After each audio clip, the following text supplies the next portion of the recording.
So, who and what defines me? Okay, so when I think about this, our identities and how we give ourselves our worth come in so many different forms. We base our identity off of our friendships. A lot of us base who we are. Some of you, it's like literally, how many friends do you have on Facebook? And it's like, oh, they have more friends than me. Oh my gosh, what am I going to do? Or how many likes and all this. And you base your worth off friendships. Some of you, your identity is based off of your career. And for some of you, you're very proud of your career. Some of you, you're not very proud of your career or what God has done or not done to you in your life. And so your self-worth is based off of your career, what you've done or not done. For some of you, your identity is based off of your spouse, okay? Some of you are like, I don't even claim them. But some of you are very, very like, yeah, I'm married to them. And they almost become your identity. For some of you, it's your boyfriend or your girlfriend. Have you ever had a friend and then they start dating someone and you never see them again? It's like, what happened to them? Well, they got a girlfriend or they got a boyfriend, and all of a sudden they're just a different person. They take on another identity. Some of us, it's identity from our parents. From our parents and how they've seen us, and we base our identity off of them. For some of us, it's our kids. We base our worth, our identity off of them. For some of us, it's a movement. We attach ourselves to this movement, and so our identity is tied into that. It can be, for some of us, a religion. Some of us, we get into a religion or this religion, or we say we're in no religion, which is actually an identity you put yourself in. But I was thinking about, this in my own life and the identity struggles and issues that I've had. And I just started walking through this as I was preparing for this, and I was thinking, man, I think through like the phase of just like partying and like, which a lot of you went through, where I'm going to pursue all these things, and that's going to be my identity. I think it was like 3 weeks ago, I showed a picture of Party Steve, and I got interesting reaction. Joe, you want to show that again? But this will be the very definition of confused identity, to give you an idea. We're still figuring things out, so take your time. I'm kidding. So that's a confused identity, right there. He's a lost soul, but he was hard. Anyway, so that was the Party Steve, and then I was like this athlete Steve, and then I ended up becoming a pastor. And I remember, you can take it down, man. Come on, let's not celebrate. Let's not celebrate it. But anyway, I remember being a pastor, and everything about being a pastor was from watching other pastors. When I thought of like the partying, it was because I want to look like them. When I thought of athlete, well, I got to be like them. When I became a pastor, I got to be like this pastor. I would go to these conferences and I'd be like, oh, I'm going to be just like them. And I'd come back. I remember I was a youth pastor, and I'd speak to my youth group, and I would like just rehash the awesome message from like a conference and be like, oh, aren't I good? Yeah, I came up with that. But we do this, and I think even as a husband, as a father now, almost a father of two. Hopefully tonight we don't get two, but we're close. Okay, it's almost to be two. But when you think about that, I think of all those things, and I go, man, I start trying to be like another parent. I start trying to be like this other husband who I see out there, and I base my identity off all these things. And one of the really where it hit a point for me was before I launched Limitless Church, about just under a year ago, I went through a time of just really of being a pastor and losing my identity in my role. And I found myself as a pastor going, first of all, I was like, man, I started looking at all the things I was basing my value off, my identity off of, and I could not align those with this. And in fact, I couldn't align them with the original calling on my life and the giftings that God has given me, because He's given every single one of us unique giftings, a specific and special identity. And when I was looking at it, I was like, man, I'm not doing and I'm not fulfilling the identity that God has given me. And so I went through this just like period of just like, man, I got to get back to the root of who I am, who I really am as a pastor. Why did I become a pastor? And it was this long, long process. I remember at one point I was guest speaking somewhere, and I remember I started speaking, and at a certain point in time, and this was mostly in my head, but people didn't know what was going on, I just paused, and it was like God just said, be you. Be the you I created you to be. And it was like this moment. It was this moment where it was like, okay. And I remember I paused, and I just said a little prayer in my head, and I was like, you know what? God, I'm going to be me. I'm going to be the pastor you've created me to be.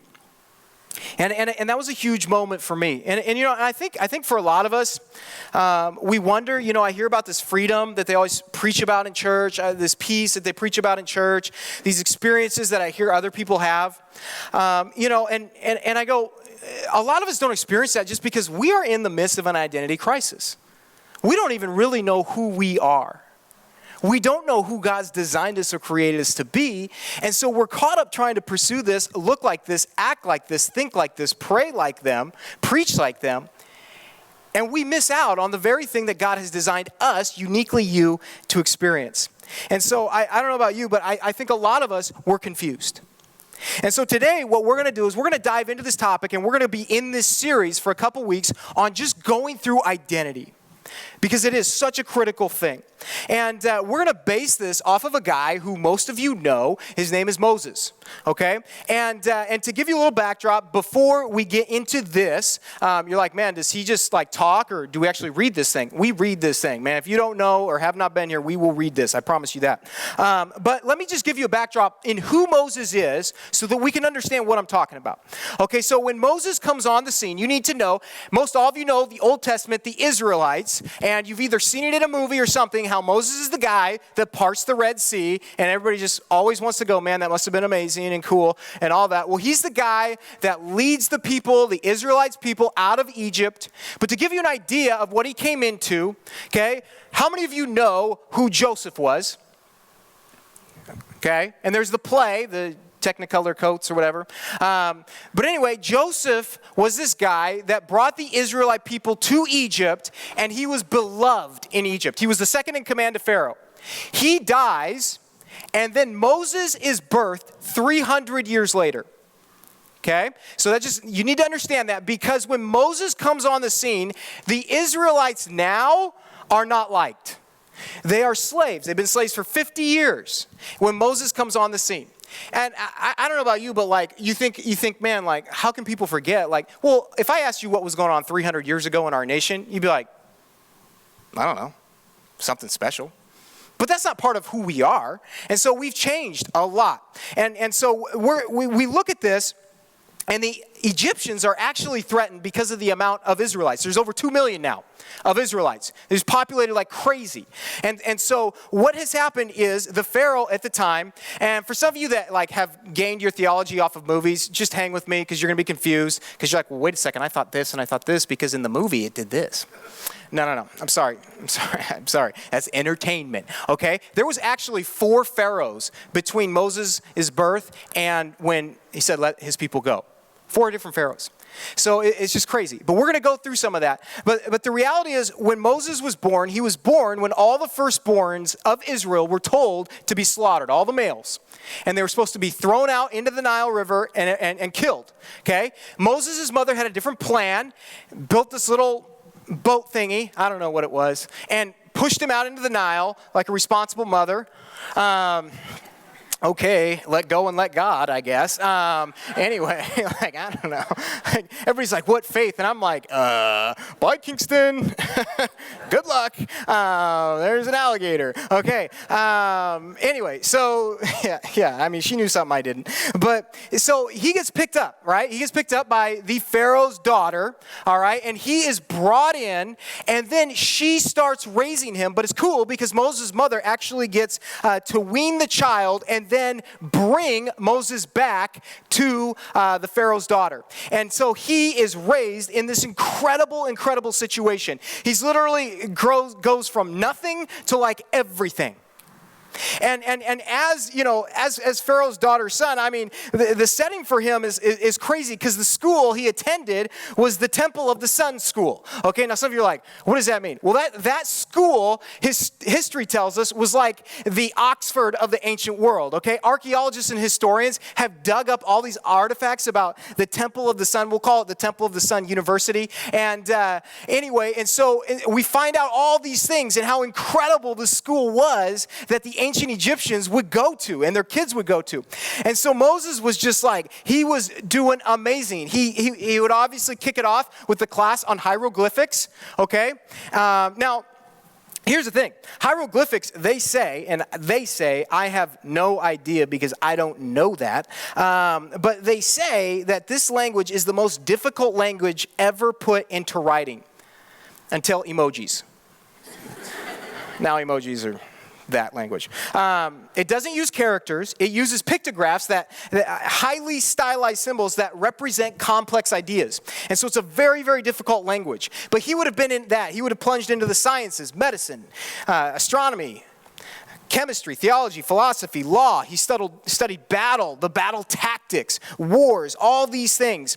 And like this wasn't the party school. This was a legit school that he went to and he excelled in. In Acts 7:22, it talks about how Moses' diligent study and preparation made him into this mighty man of word, indeed it says. And by the time he reached 30 years old, we can look at people from outside biblical historians, and he had already, by the age of 30, taken the Egyptian army and won a huge battle against the Ethiopians. So this is like, listen, you need to understand, Moses is the man. Like, he is like hot stuff. Like, he's big time.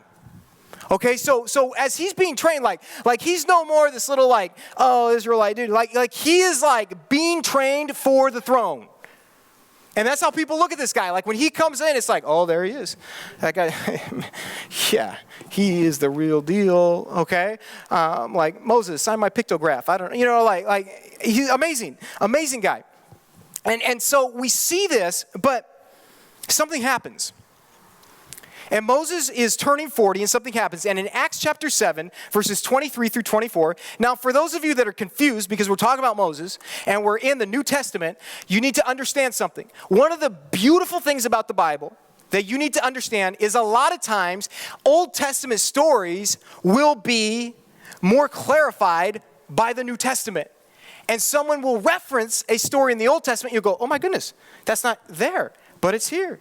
Awesome. Thank you, God. That's how God is. Some of you open this and you go, what language is this? And he's like trying to help us and make things clear so we can understand and study it. But and so the situation, who is talking about Moses right now is the guy named Stephen with the greatest name ever invented. And Stephen is about to be stoned, but they're accusing him of not following Moses and the law of Moses, and Stephen's going to put it right back in their face and go, you guys didn't follow Moses. And so he talks about Moses right here in Acts chapter 7, verses 23, and we'll read 23 and 24 first, and it says this: one day when Moses was 40 years old, he decided to visit his relatives, the people of Israel. He saw an Egyptian mistreating an Israelite, so Moses came to the man's defense and avenged him, killing the Egyptian. Okay, so something happens. Moses hits 40. We'll call it a midlife crisis, okay? But he hits this moment in his life where there's two different identities, and he can't do it anymore. He can't do it. He's been playing the identity of the man, the next in line to be Pharaoh, but he knows deep down, I'm one of them. And at some point in his life, they come together and he goes, I can't do it anymore. I'm a fake. And so he sees this incident, and it's interesting how he chose to go out there and visit his people. His people had been there the whole time. But all of a sudden, this conflicting emotion of his identity is starting to come to the surface. And so he goes out there and he sees what's happening and he kills this guy. And this wasn't just like this an emotional response. Sometimes we think he saw it and he freaked out. In Exodus chapter 2, verse 12, we actually see that Moses looks around, and in 2:12 it says, after looking in all directions to make sure no one was watching, Moses killed the Egyptian and hid the body in the sand.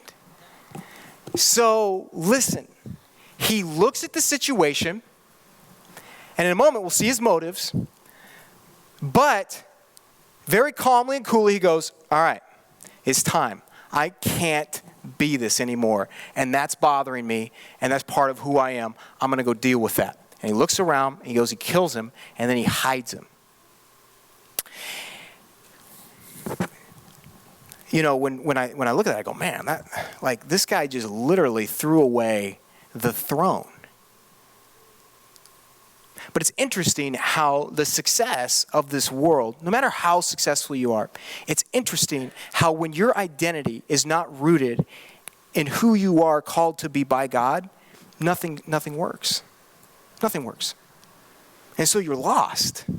And we see him take matters into his own hands. And it's very interesting because, I never picked this up, but why did he do that? We're like, oh, he must have just had compassion or all this. Well, you don't know Moses that well. Okay, in Acts chapter 7, verses 25 through 29, this is crazy. It says this. It says, Moses assumed his fellow Israelites would realize that God had sent him to rescue them.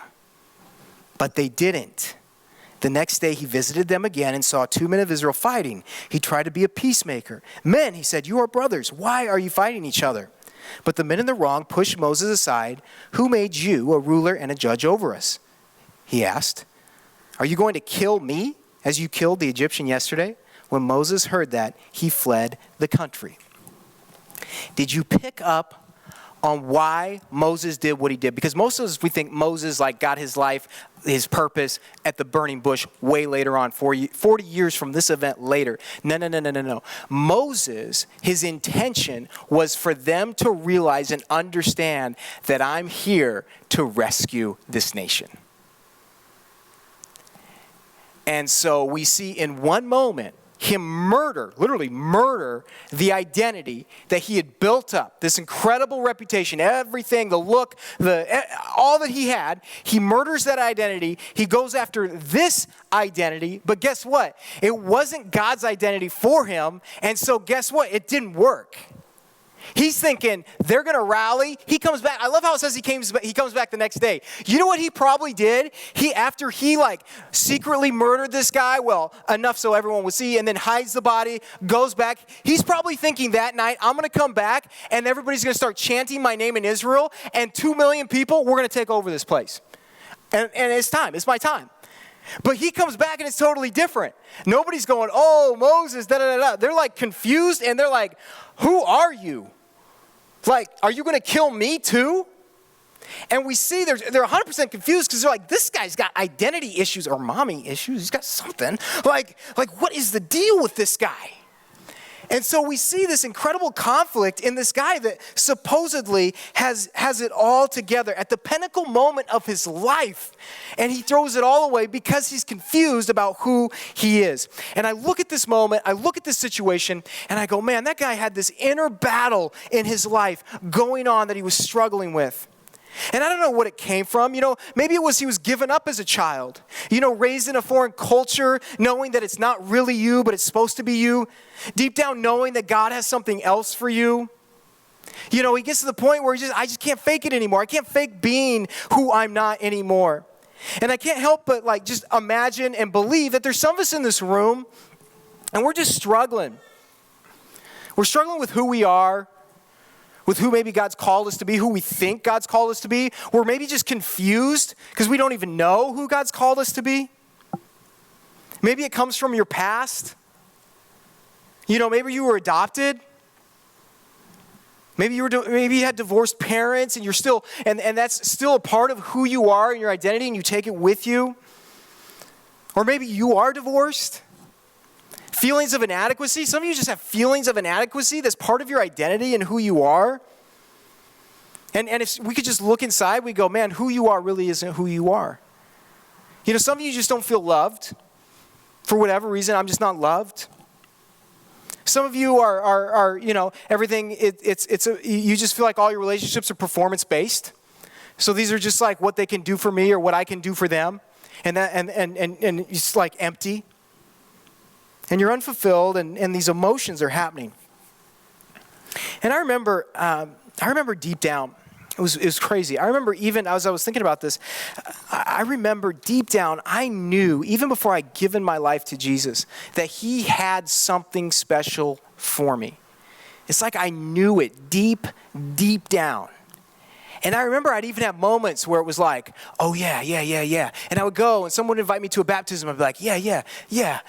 Or like, like an altar call moment. I'd be like, yeah, now. But it was never a surrender. It was just like, oh yeah, I'll do this or I'll do that or I'll go in. But it was never a full-on commitment and an identity exchange from my identity to his identity of me. It was still me. And I remember people would say, man, Steve, I think this or I think this, and I think God's going to do this. And I'd be like, no, wrong dude. Sorry. But he had something for me. And I just want to say this. Every single one of you have a divinely and amazing identity that God has given you. And it's special and it's uniquely you. It's uniquely you. No one else has it. And I want to read this incredible group of verses in Psalm 139, 13 through 18. And I want you to just think about the ramifications of what these words are saying. And in Psalm 139, 13, it says this: You made all the delicate inner parts of my body and knit me together in my mother's womb. Thank you for making me so wonderfully complex. Your workmanship is marvelous. How well I know it. You watched me as I was being formed in utter seclusion, as I was woven together in the dark of the womb. You saw me before I was born. Every day of my life was recorded in your book. Every moment was laid out before a single day had passed. How precious are your thoughts about me, O God. They cannot be numbered. I can't even count them. They outnumber the grains of sand. And when I wake up, you are still with me. I don't know about you, but I read that and I just start going, man, I don't care what they think about me. And you know what? I look at the components of my life and I go, why am I trying so hard to run from or be something I know I'm not, and know I'm not how, and knowing I'm not how God's created me to be, when he looks at me and loves me like that? When he created a plan and a purpose for me way back when. Okay, and this is very real to me when he says he formed me in his mother's womb, because like we're about to have another child and you go in and you see the images and stuff, like that baby's in straight darkness, doing weird things, okay? Like, it's just weird, all right? It looks weird. I don't know why people do those 4D graphs, like, and they post them and like everybody's like, oh, it's so cute. No, they're not. They look like aliens. It's gross. Look at how cute. It looks just like you. No, it doesn't. Don't say that. That baby looks gross. No one wants to say that about a baby. I will. I just want you to know. I'll be honest with you, okay? Anyway, but I see that and I go, man, he thought everything about you as you're being formed and being all ugly and weird and nasty in there. He's shaping and forming you, and he's laid out every day of your life, and he's uniquely gifted and talented you to be the best version of you, and yet you keep trying to be everyone else. And you're basing your identity off of other people who have no idea who they are. Like, I look at the people who I was trying to be like, and I look at them now, and I'm like, oh my gosh, what was I thinking? Like, they're jacked up, you know? Like, my buddy who I would just idolize, I think he's been married 4 times now. It's like, didn't work, okay? But I see all these things, and I go, man, like, God, you have designed me, Steve, in a particular and special way. Why am I going after other things? And I'll just say this. As a church at Limitless, our job is to unleash your identity out there. That's what our job is. Our job is not to take your identity and to use it for us. Our job, my job as a pastor, is to unleash your God-given identity out there. Because that's what's going to be fulfilling. You know, when you think about, who we are. You know, it's time for some of us to put off this religious mask, the career mask, the family mask, the cool, I've got it all together mask, and just embrace who God has called you to be. And what I love about this church is this is a church that just wants to do that. It wants to be all about that. You know, when we launched it, we said multiple things. You know, we said from the get-go, we want the tagline to be all in to go all out, because we don't want it to be all about this. We want it to be all in with Jesus so we can be all out, because that's what he calls us to be. When we talk about what we're about, you know, the mentoring, discipling, the community groups, the neighborhoods, everything's geared for out there, because we want to see you fulfilling what God has gifted and uniquely given you and talented you to do out there. Yeah, we're going to do worship here. We're going to serve him. We're going to grow in here. But I'm telling you right now, I can come here and be a fraud and a fake every Sunday and serve, and you think I'm Mr. Special, and go out there and I could be doing all kinds of nastiness. But you know what? We are so concerned that you are out there being who God called you to be, and you're real and authentic. So when you come here on a Sunday, it's just an overflow of everything else that God's done in your life all week. And you're real. Like, that's it. For some of us, if you walk away just going, I need a reality check with God today, this whole thing was worth it. Because it is so, it's just this never-ending cycle when I'm trying to base my identity on all these things. And you will never see and experience the fulfillment that these pastors preach about. You never will. The last thing we see is Moses flees both identity. It says he fled. He ran. What are you running from? What is the struggle in your life right now? When it comes down to who you are, where does God fit in the identity that you've built in your life, around your life, that you're saying, that's who I am? Where is he at in that picture?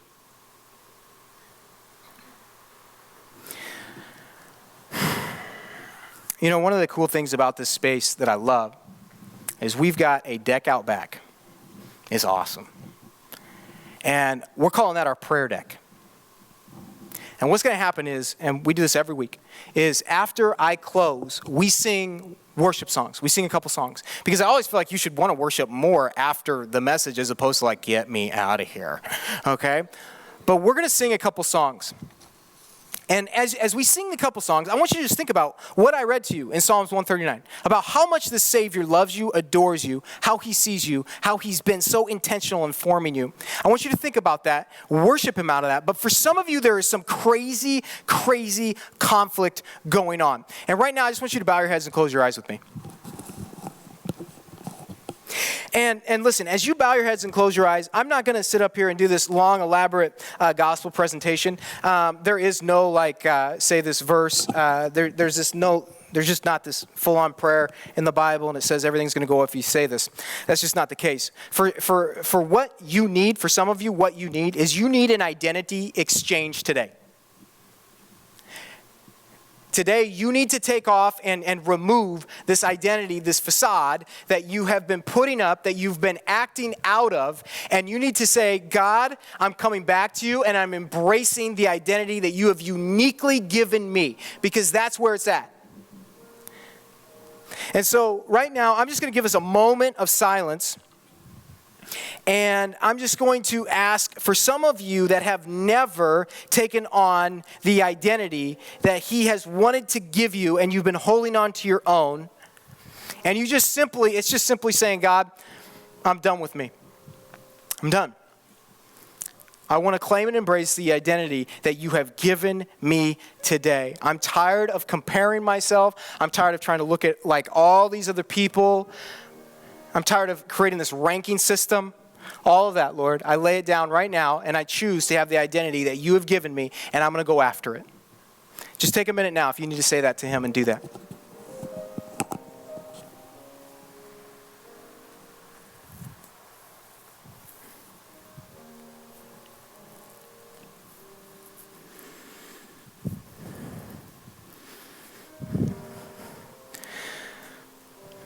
God, I pray that you would just forgive me for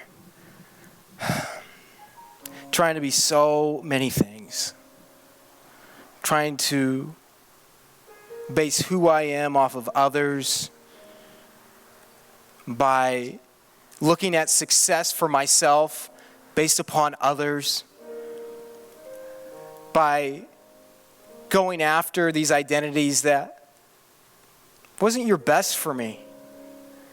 But Lord, you give us these moments right now to come back and to just claim the identity that you've given us. This beautiful identity that is uniquely each and every one of us in this room. And so, Lord, I pray that we would just remove the masks. Lord, some of us, we are so, if people could see really who we are, oh my goodness, they would be shocked. And so, Lord, I pray that we would just have a real moment with you and lay that aside. I pray that it would stay in this building when we exit. Thank you for forming us and designing us in your image, this perfect image, Lord. Thank you so much. In Jesus' name, amen.